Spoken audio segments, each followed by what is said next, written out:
അപ്പോൾ quiz master എന്നോട് പറഞ്ഞു, നിനക്ക് കിട്ടിയ 5 മാർക്കും കൂടെ, നിനക്ക് കിട്ടിയ 10 മാർക്കിൽ നിന്ന് 5 മാർക്ക് നീ കളഞ്ഞല്ലോ എന്ന് പറഞ്ഞു. അപ്പോൾ എനിക്ക് വിഷമമായി.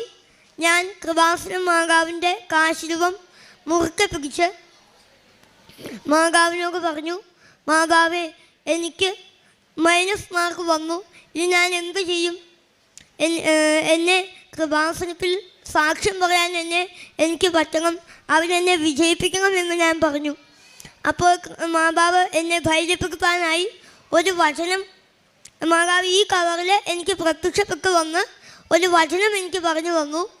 സങ്കീർത്തനം 27:1 കർത്താവ് എൻ്റെ പ്രകാശവും രക്ഷയുമാണ്, ഞാൻ ആരെ ഭയപ്പെടണം എന്ന വചനമായിരുന്നു അത്.